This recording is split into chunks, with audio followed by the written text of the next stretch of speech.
Playing worship pads is an important skill for every worship piano player to have. Pad sounds are all over modern worship music, but if you've never played them live before, it can be pretty intimidating. This video is going to simplify and demystify playing worship pads at your church.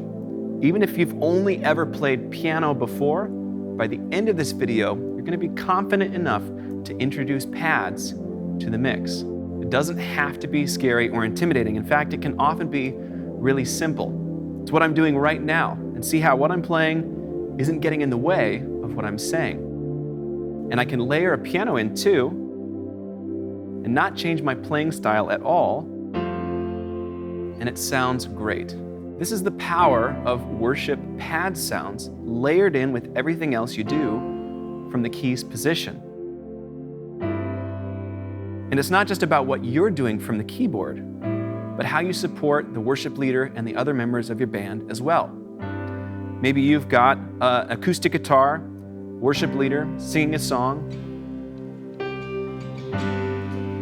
and the pads and piano layered together just enhance. They don't distract or get in the way. They just fill space and glue everything together. So, if you want to bring worship pads to your band without being stressed, this video is for you. Let's get it started.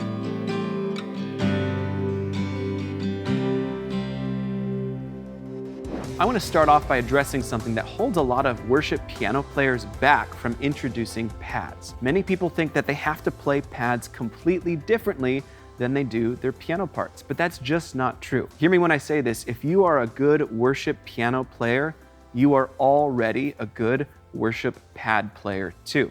Here's what I mean. I'm going to play just a piano first. I'm just going to play it like it's a piano, and then I'm going to layer in a nice, simple, warm pad sound. And I want you to hear how effortlessly that pad layers in with the piano sound on its own. So here's just the piano.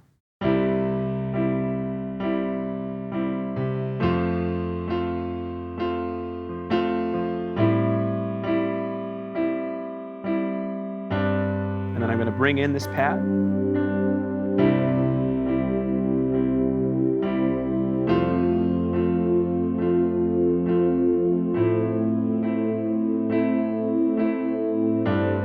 I'm not changing anything about the way I play. I just made the decision to bring that pad in alongside of the piano. So if you've been putting off bringing pads into your live worship piano playing because you think you have to learn a bunch of technique first, that's just not true.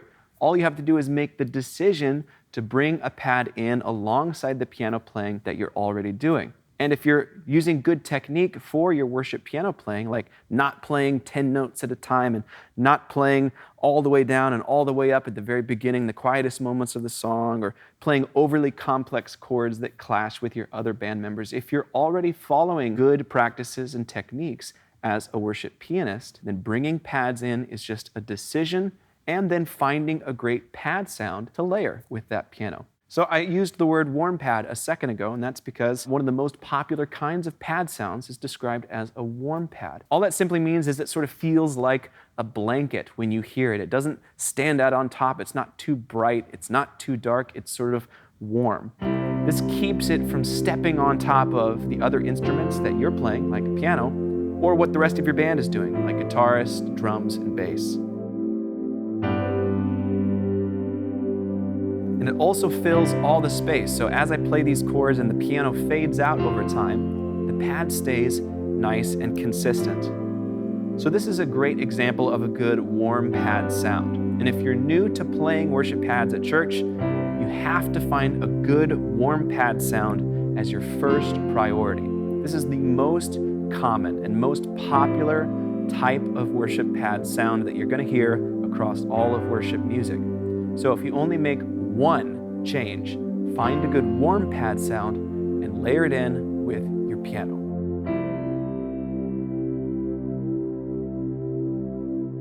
So once you've got a great warm pad sound to layer in with your piano, I want to demonstrate what different kinds of pad sounds can do in the room. So this is the warm pad, just a reminder so you can hear that.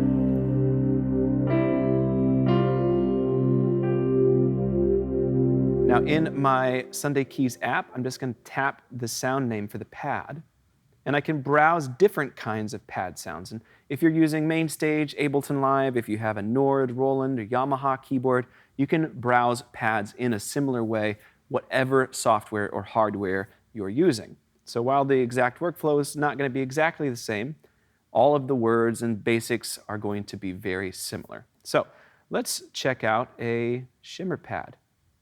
I'm going to choose this deep Shimmer Pad, and let's hear how this fills space alongside of this piano.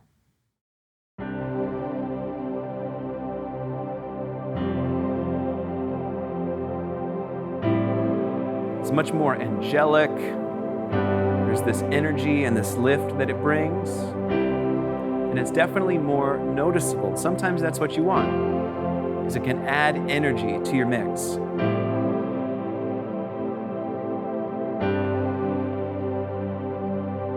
Really cool. Let me show you another kind of pad sound.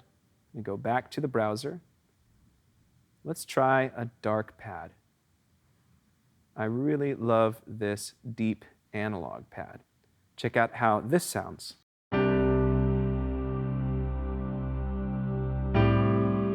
It's much more subtle. It doesn't stand out even when I initially play the piano. It's just leaving all sorts of space.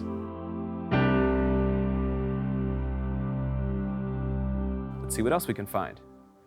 How about a bright pad? Something that's really noticeable and hard to ignore. Check out this big trance pad and see what this does compared to that first warm pad where we started.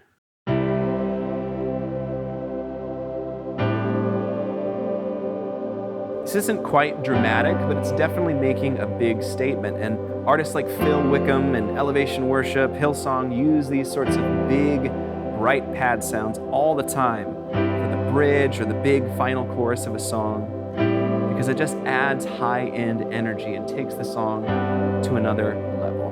But I'm still just playing piano. It's just the choice of which pad I use changes the amount of space that's filled and how it feels.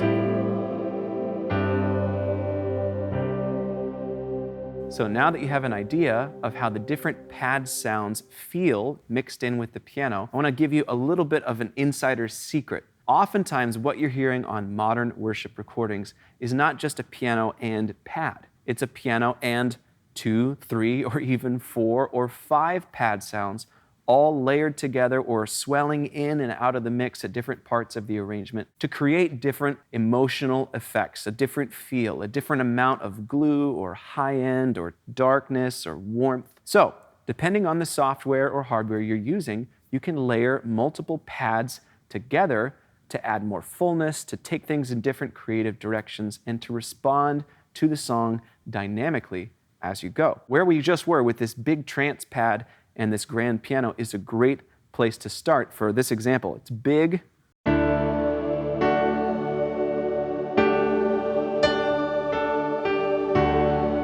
and it's filling tons of high-end space. But it might not be the best pad for gluing everything together when we drop things down. So I'm going to hit Add Sound inside of the Sunday Keys app, and we're going to choose that original warm pad to layer in with this big bright pad.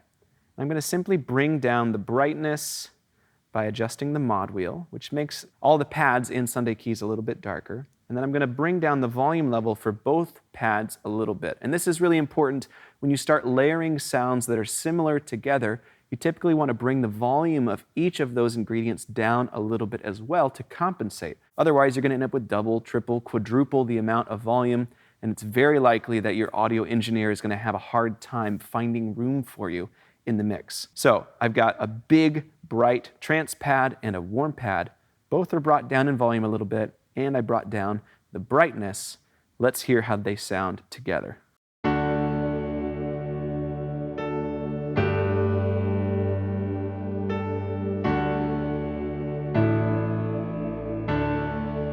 Now it's very full, and there's this tension because it's not quite huge, it's not quite bright. And then I can just bring up the mod wheel here. Or I could use this control on my hardware, which I've connected to the app. And there's all that brightness and energy. So I could start a song down here, and then I could end it here.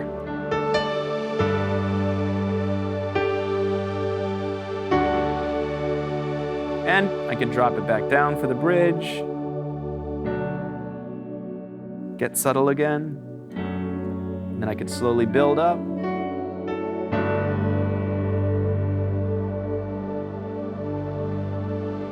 So I wouldn't have this much flexibility and dynamic range if I hadn't specifically chosen to layer two very different pad sounds together. So the best place to start is finding a warm pad, a single warm pad that layers well with your piano. Then you can start to explore different characters and textures of pad sounds. And as you find some that you like, I'd encourage you to layer 2 or 3 of them together, just making sure you don't let things get too loud or too big, and you're gonna get incredible results. Now, we've talked a little bit about the parts. You don't have to play any differently if you're already following good techniques as a worship piano player. Then we talked about finding a great warm pad sound as the first step in introducing pads. The decision is, I'm gonna play worship piano and I'm just going to add a warm pad into the mix, and that's it.